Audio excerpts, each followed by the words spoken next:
Answers sometimes feel so good to receive, don't they? You have been working and searching for so long, and then, it's there.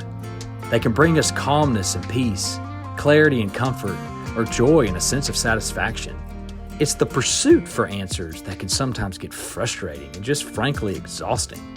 Well, the Toddcast is a place that maybe you can glean some nuggets of perspective that can easily apply to you in your position here at Joe Bullard, your home life, your marriage, your relationship with your child, or just somewhere in your everyday life. Remember, as our friend Andy Andrews says, the quality of your answers are only determined by the quality of your questions.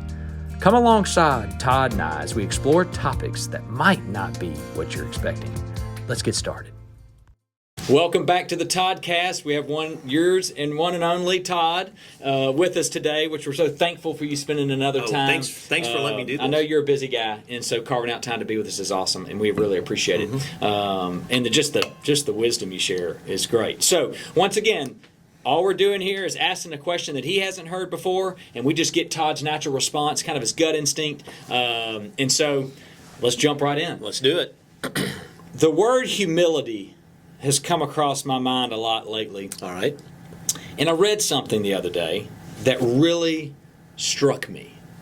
And it led me to a verse, I think in Corinthians. But the statement was, it was the definition of gospel humility, which I never heard the word gospel humility. I only heard humility. I never heard the word gospel for humility. And it said, gospel humility is not thinking more of oneself or less of oneself.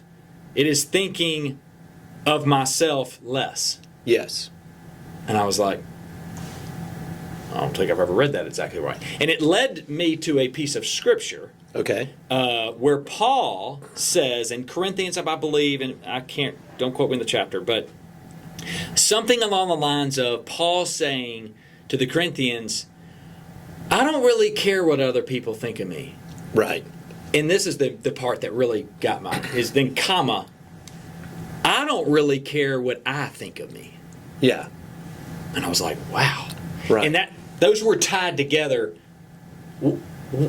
Talk to us about that. How does that hit you? Well, I think it's spot on, because we tend to do two things. We tend to be overcritical of others and ourselves when we think about ourselves or others too much. But then we also tend to, on the flip side of that, be more critical of others and more judgmental of others than we are right judges of ourselves. And so we can think more highly of ourselves than we ought to. So we tend to fall in we tend to not keep a balance. We're either beating ourselves up or we're patting ourselves on the back too much. and your point is that, or the point of the quote is that the real gift is when we don't think about ourselves much at all.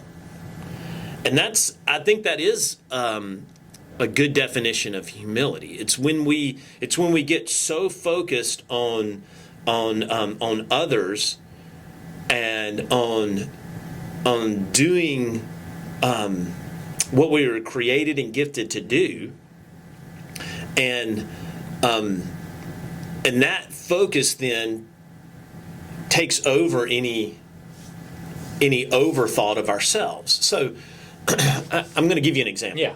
I was about to ask for one. Yeah, I appreciate you getting there. Yeah, so and I do well with this. This may or may not be helpful, and it may or may not be a good example. We're going to give it a shot.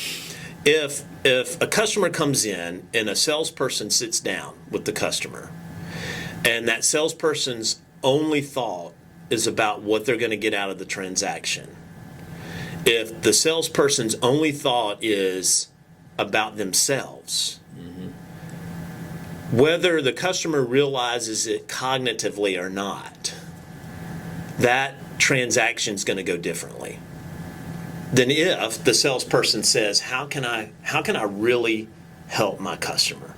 How can I put my customer first? Me second, customer first, right? That transaction's going to go different. Yeah. And it's the same way in any relationship. If you go into your relationship with your spouse thinking, what am I going to get out of this? What is in this for me? That relationship's going to be a lot different than if I go into it saying, how can I love and serve Laura? Like, my wife, how can I love and serve Laura? How can I make her life better? If I go into it with that attitude, it's much different than what's in it for me. How do you, and that makes total sense. Like, put a little bow on it, makes, oh yeah, I got it. Like, secret of life, there it is. So, how do we, I just find myself, and maybe I chalk it up to like, maybe I say things like, but I'm just like naturally selfish. I was like born selfish. Like, I feel like it's like an innate part of me, this selfish nature. And so like, what are some steps, or what is something that you can do to help reframe your mind a little bit, or you get your get your mind off of self? Yeah. I just find myself, if things get bad or things get good, I just find myself thinking about myself more than others, or than thinking less of myself. Yeah, or thinking myself less. Sorry. I think a lot of our lack of humility in our lack of really being able to think of ourselves less and put others, in a more valuable spot, is it happens in between the ears, right? It happens in our head space. And so I think we start by not thinking of I or me. And when our mind starts using that word I or me, or this is, when it turns inward towards ourself, it's an indicator. It's the flashing, light on the dashboard. Like, I got to get this in for service. And so that flashing light reminds us that, okay, I'm going to stop thinking about me. I'm going to put my focus on something else. And I've found that for me, it comes in a number of ways. So I start thinking about the people in my life that are special to me. My children, my wife, my parents, my in-laws, whoever. I think about them. I force myself and train my mind to go there, to think about them, and how much I appreciate about them. So I start thinking about others that I'm close to. Yeah. Another way to do it is to suspend my thought about me and really hone into, if I'm in a conversation, hone into what the person is saying, how they're saying it, and who that person really is. Like, really trying to listen and think through, instead of thinking about how this applies to me, think about, okay, what's this person going through? So even in conversations, I'm thinking less about me, and I'm thinking less about my response, but I'm back to the idea of good questions. I'm coming up with, okay, how can I have a good question here? Or what's going to tell me more about this person? Yeah. And so because it's not going to just happen. No, it's not. Like, you know what, I'm going to do this today. Right. Myself less. There has to be like, you got to have some intention. Yeah, there has to be intentionality. And I think you could also go a whole other world as far as prayerfully, as far as seeking wisdom, prayerfully, humbling yourself, and could go into the Lord in prayer. Right. Obviously, it's a big covering of that. Right. Sure. Is starting an action step there. Right. But you got to change something. You got to do. Yes, you got to change something. And for some people, like so some people are super confident and they don't really get down on themselves a whole lot. That's not negative. Man, self-critic's quick in my world. Okay, so the self-critics struggle with this in a different way than the self-confident person. The self-critic goes to beating themselves up, right? Living in their headspace about what's wrong with them, or how they did this wrong, or even pointing fingers. I'm this way because of that. And when you're in that space, you're not. That's not good. That's not productive. And so you have to intentionally steer those thoughts somewhere else. Yeah. And so one thing, and it might seem like it's disconnected, but it's not. One thing that you can do is, when you start thinking those very selfish thoughts, whether it's self-critical thoughts or whether it's overemphasizing yourself, start thinking about things that are good in your life and things that you're thankful for. Because generally those things aren't you, right? That sense of gratitude. Right. Gratitude comes from somewhere else. It's whatever what brings your parents beauty, did to you for you, or whatever, Right. whoever, Exactly. boss gave you an opportunity that you didn't, Exactly. And so propelled you. if you train your mind to start thinking about things that have brought beauty and meaning in your life, and things that you're thankful for, that gets you out of the inward me focus too.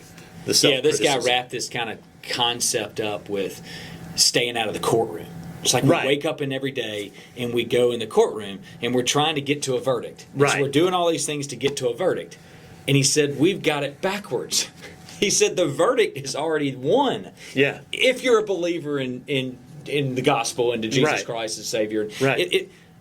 stay out of the courtroom. Don't Yeah. start your day in the courtroom. Right. And I was like, wow. It just kind of flips it on its head. Yeah. And then the things you have the verdict, and then due to the verdict you have, you act out accordingly. You just flip it. Right. It's really an interesting concept. Well, and I think that that whether when you approach life that way, or whether you're someone who's self-critical and you're not a believer, you're starting out your day with this idea that I'm the most important person in the world. So therefore, I have to criticize this person. If our whole focus is us, then we lose out on the beauty, and we either become very self-critical or very high esteem. high self-esteem that's unnecessary or unwarranted, and so it then becomes about us. And I think the healthiest thing, and we were created for community, is to get outside of thinking about us and thinking about the beauty of what we have and things that we're thankful for. That's good. We're just not that big a deal. Not at all. Not at all. Todd, thanks again for being with us. Another great message for us, and I appreciate you being willing to come on here. Yeah, sure. And let me throw a question that you don't know about to you, because there's some risk there, and I certainly appreciate you giving us your time. So thanks again. Well, thanks for Guys, letting me. Till next time, tune into the Toddcast. Take care.